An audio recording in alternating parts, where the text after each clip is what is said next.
Finalmente, o Diddy foi preso essa semana e tem muita informação rolando pela internet. Por isso que eu decidi fazer esse vídeo para que seja um resumo de toda a linha do tempo até onde nós estamos. E antes de começar, eu já peço para que você se inscreva no canal, venha fazer parte da família Zeverse e comenta aqui embaixo o que você acha de tudo isso. Com o retorno do Diddy aos palcos, uma semana após ele ser indicado ao Grammy, a sua ex-namorada, com quem ficou quase 10 anos, a Cassie, acabou entrando com uma ação judicial contra ele, acusando o rapper de ter feito vários abusos contra ela. Não somente quando eles estavam juntos, mas também antes mesmo de começarem a ter uma união. A acusação é que ele a deixava vulnerável através de drogas que a deixavam dopada. Com isso, ele colocava ela em uma cama e daí colocava profissionais do sexo para poderem fazer o ato com ela sem o seu consentimento.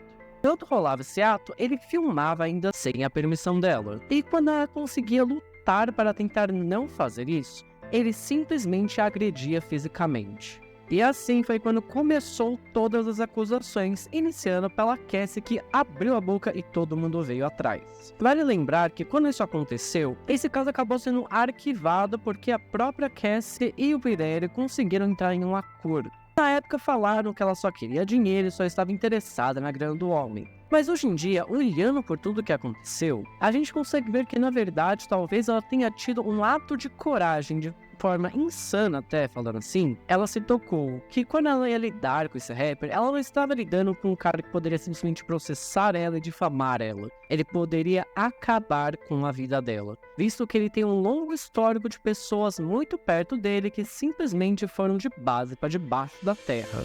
E que todas essas pessoas tiveram mortes misteriosas e que até hoje as pessoas ainda não engolem muito as explicações da polícia. Após a Cassie abrir a boca, várias outras vítimas começaram a surgir porque tomaram coragem de enfrentar o P. Diddy. E a segunda acusação veio da rapper Joy... Como é que é o mesmo nome? Joy Dixon, que entrou com uma ação judicial na Suprema Corte de Manhattan, o acusando de ter feito a mesma coisa que ele fez com a Cassie, só que com ela. Toda a parte das substâncias, da vulnerabilidade, da filmagem e também até mesmo dos garotos de programa. Porém, logo em seguida, outra acusação veio, só que dessa vez de forma anonimada, porque talvez essa vítima não se sentisse tão segura para acusar e mostrar seu rosto. É sempre bom lembrar que zelar pela própria vida é muito mais importante que qualquer dinheiro ou qualquer imagem que você tenha na mídia. Aqui eu já preciso falar que as denúncias começam a ficar mais pesadas, e você vai entender que a cada minuto que esse vídeo passar, vai escalonar o nível da gravidade dos crimes. Tanto que a partir de agora vai deixar de ser um caso isolado para se tornar uma rede de uma organização criminosa, que inclusive pode envolver até mesmo a Rihanna, mas isso eu vou deixar mais no final do vídeo, ok? Outra vítima anônima também o denunciou e acusou de fazer a mesma coisa que fizeram com as outras 3 vítimas, mas dessa vez incluindo um outro diretor da Bad Boy Records, o Javier Pierre, e um terceiro homem que não nos foi revelado a identidade até os dias de hoje. Ou seja, a gente saiu de um ato cometido por um único homem para se tornar uma organização de pessoas que faziam isso. Tanto que é daí que começa a parte do tráfico. E daí foi nessa acusação que o Diddy estava lá, paradinho, olhando tudo que ele tá fazendo, não se importar muito, falando, ai, deixa, só quer dinheiro, que daí ele começou a ficar irritado e veio com o seu primeiro pronunciamento público. E nas suas redes sociais, ele soltou essa postagem. Chega, nas últimas semanas, fiquei em silêncio e assisti as pessoas tentando assassinar o meu caráter, destruir minha reputação e meu legado. Coisas doentias estão sendo ditas sobre mim por indivíduos que buscam pagamento rápido. Deixe-me ser absolutamente claro, não fiz nenhuma das coisas horríveis que estão sendo alegadas. Dessa vez ele se irritou. E se você está achando que o Diddy só faz isso com mulheres, pensou errado, ele não distingue gênero. Em fevereiro desse ano, um dos produtores musicais que trabalhou em um dos seus álbuns fez uma nova denúncia alegando a mesma coisa que ele tinha feito com as outras mulheres. Produtor esse chamado Lil. Agora aqui vem um fato curioso, é que até agora, todas as mulheres estavam denunciando eles, entrando com processos, mas nada de nenhum processo andar, de acontecer qualquer coisa. Mas a partir do momento que esse produtor pegou e falou, isso acionou as autoridades, porque, obviamente, a polícia só age quando é um homem que está falando sobre isso, e que é de fato bem suspeito.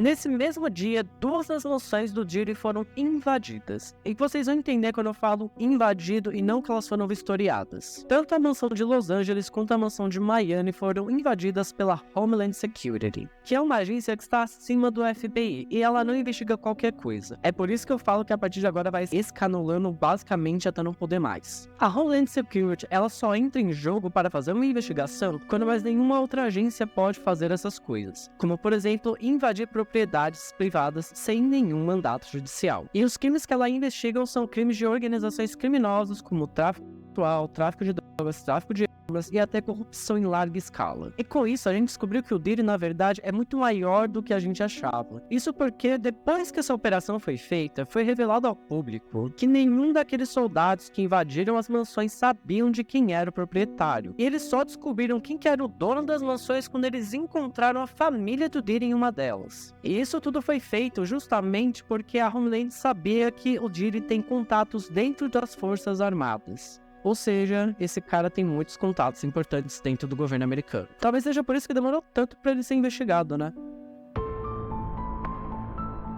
A Cassie foi a primeira mulher que acusou publicamente e judicialmente o Diddy por qualquer crime. E no final, muitos tentaram a descredibilizar porque ela acabou tendo que fazer esse acordo a portas fechadas e arquivou o processo. Bem, no final, ela não só estava certa falando a verdade, como também uma prova vazou desse momento, ou de um deles pelo menos. As câmeras de um hotel em que eles se hospedaram no dia 17 de maio de 2016 filmaram o momento enquanto a Cassie estava esperando o elevador no corredor do hotel. E daí elas filmaram não somente essa cena, mas o Diddy saindo do quarto só de toalha, indo lá brigar com ela e do nada ele simplesmente agride de forma grave. Sim, no meio do corredor do hotel, sem nenhum medo de ser preso ou pego pelas pessoas que podiam passar por ali. Eu não vou descrever todos os detalhes do que aconteceu nessa cena porque ela me noja muito, mas vocês podem procurar e achar facilmente na internet. E essa filmagem acabou vindo a público porque a CNN lá dos Estados Unidos fez uma reportagem sobre. E daí você deve estar se perguntando, tá, mas por que só agora que isso saiu? Por que ninguém tinha visto essa filmagem antes? Bem, a CNN também trouxe essa informação, de que na verdade o Diddy teria pagado $50 mil para pegar essas filmagens do hotel e simplesmente o caso estaria resolvido. É fácil, né, você corromper as pessoas hoje em dia. Agora a pergunta que fica dessa prova é, se ele teve coragem de fazer isso no meio de um corredor de hotel, em que poderia facilmente passar uma pessoa ali ver, filmar e postar na internet, porque em 2016 já tinha smartphones, o que ele não deve fazer ou não deve ter feito entre 4 paredes, em que ele sabia que ninguém poderia entrar e ver o que estava acontecendo? 2 dias após essa filmagem sair na reportagem da CNN, o Diddy veio ao público fazer uma postagem nas suas redes sociais, desculpando, vamos dizer assim. Nesse vídeo que ele postou, ele admite que ele fez aquilo de verdade, ele não nega. E ele acaba pedindo desculpas ao vento, literalmente. Ele não cita a vítima, ele não direciona essas desculpas. Ele só pede desculpa, assim, desculpa porque alguém viu. Foi basicamente isso. E não somente ele não direcionou as desculpas a Cassie, como ele também falou que ele não estava pedindo perdão pelo que ele fez, e que ele já tinha se resolvido com Deus. É incrível como é só você falar que você reza pra Deus que tá tudo liberado, né? A ex-modelo Crystal McKinney processou o rapper também por abuso sexual, dizendo que ele a forçou a usar álcool e mais algumas outras drogas que ela não sabia o que era que estava misturado dentro do banheiro do estúdio de gravação, e que lá ela forçou ela a fazer coisas com ele que ela não queria. E nesse processo, por causa da mistura de drogas, ela acabou desmaiando e ela só acordou momentos depois quando estava em um táxi e ela estava em completo estado de choque. Finalmente, o Diddy foi preso, após uma acusação de um grande júri de Manhattan. Porém, os promotores só deixaram isso público para todo mundo saber no dia seguinte à sua prisão. E eles também mostraram quais eram as acusações dele. E entre a longa e vasta lista nós temos tráfico sexual, trabalho forçado, suborno, tráfico humano, agressão física, extorsão e vários outros. Lista básica, todo mundo já passou por isso na delegacia. E após ele ser preso, ele também teve a sua fiança negada e agora vai ter que ficar na prisão até o julgamento acabar. Ou vai continuar nela depois que o julgamento acabar, assim esperamos. Agora nós vamos sair do âmbito em que tudo está confirmado para entrar no âmbito das teorias e suposições envolvendo o Diddy. Já que agora tudo que eu vou falar não foi mais confirmado pela polícia, também nem um fato que foi divulgado. são apenas especulações em que muitas delas têm sim indícios muito fortes, ou pelo menos têm argumentos que realmente são difíceis de rebater. A primeira é envolvendo o Justin Bieber. Eu acho que todo mundo aqui lembra que quando o Justin Bieber estava no meio mais ou menos da sua carreira, ele estava muito loucão das ideias. Tanto que teve até aquele episódio que ele veio e pichou uma parede, um muro aqui do Brasil, com a polícia o protegendo. E pra quem não lembra, no começo da carreira, o Justin Bieber ele foi apadrinhado pelo Usher, que, pasmem, era apadrinhado pelo Diddy. É basicamente uma cadeia assim, sabe? Uma pirâmide. Porém, quando o Justin Bieber fez 15 anos, ele foi passar um final de semana pro Diddy. Só os dois, sem mais ninguém, e ninguém podia saber o que eles estavam fazendo. Na época, o rapper colocou um vídeo nas redes sociais falando sobre isso ao lado do Justin. E esse vídeo é meio creepy pela sensação que ele passa. Isso porque a forma como o Diddy falou foi muito estranha, e você também percebia um certo desconforto no Justin Bieber, que estava meio que forçando um sorriso ali. E nas palavras do Diddy, eles estavam bem, ele não era o tutor legal dele, mas que eles ficariam juntos e sozinhos por 48 horas. E que ninguém poderia saber o que eles estão fazendo. Sério, é um vídeo bem bizarro. Só que o próprio Usher já falou em diversas entrevistas que ele jamais deixaria um filho seu e em qualquer festa ou campo de treinamento do Diddy. Isso porque tem muitas coisas que ele disse que ele não entendia no passado e que agora ele vê que não são coisas legais para qualquer pessoa saber. E acho que agora a gente sabe do que ele tá falando, porque as acusações não são somente entre quatro paredes com o Diddy, elas aconteceram em festas, pelo visto. E a teoria que se fala é que, na verdade, o Justin Bieber ele era usado pelo Diddy e também por diversos dos seus amigos muito influentes. E o que dá respaldo a essa teoria é o próprio clipe de Yummy do Justin Bieber, em que o clipe mostra, na verdade, o Justin sendo passado sendo usado como se ele fosse servido como uma comida para diversas pessoas velhas e ricas. Inclusive, durante as gravações desse clipe, o Justin teve vários episódios em que ele passou mal, teve ataque de pânico e tudo mais. Ele chorou nas gravações. Então, assim, talvez tenha sido a forma como ele encontrou em poder falar isso pro mundo, sem diretamente entrar numa luta com o Diddy, que, enfim, né, a gente sabe o que acontece com as pessoas que vão contra esse cara. E o clipe é basicamente uma alusão a outra teoria muito famosa, eu acho que essa é a mais famosa de todas, assim, é envolvendo a morte do Tupac, que diz a lenda que o Diddy, na verdade, teria encomendado a ida dele pro céu. Se é que ele tá no céu, né? Porém, em 24 de julho desse mesmo ano, novos documentos vazaram do processo. E esses novos documentos judiciais alegam que o Donnie Davis, que foi o cara que foi acusado e julgado de levar o Tupac, ele diz claramente que o mandante deste ato foi o Diddy. Então, assim, não me parece ser uma teoria infundada quando o próprio cara que fez as coisas está dizendo quem que mandou ele fazer as coisas. Nós também temos a outra teoria, que é a da Lia. E, gente, se eu falar errado o nome dela, perdão, porque eu confundo muito com Lyra esse nome.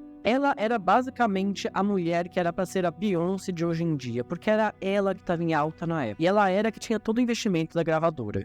Mas ela acabou falecendo de uma forma muito misteriosa quando um avião literalmente foi de submarino, com ela dentro. Na época, alegaram que foi culpa do cara que estava dirigindo esse avião, mas na verdade, ninguém comeu muito bem essa história, porque como assim? Você vai deixar uma das mulheres que tá mais estouradas na música viajar num avião com alguém que não sabe pilotar? Porém, muitas pessoas, inclusive a Jaguar, diz claramente que na verdade a Aaliyah não queria entrar naquele avião. Ela estava se recusando a entrar nele porque ela sabia que algo de ruim ia acontecer. Momentos depois, ela simplesmente apareceu drogada e dopada, subiu naquele avião, mesmo parecendo ser contra sua vontade, e misteriosamente o avião caiu. Já a última teoria é sobre a Rihanna, mas ela não vou falar muito porque ela é muito grande e dá pra fazer um vídeo inteiro só sobre essa teoria. Inclusive, se você quer um vídeo desse, comenta aqui embaixo para saber se vocês querem que eu faça um vídeo inteiro só sobre falando a teoria da Rihanna, que ela é muito extensa, e ela é uma das poucas teorias que eu realmente falo, eu acredito que isso é verdade, pela forma como a Rihanna se porta. Mas resumindo, passando bem por cima,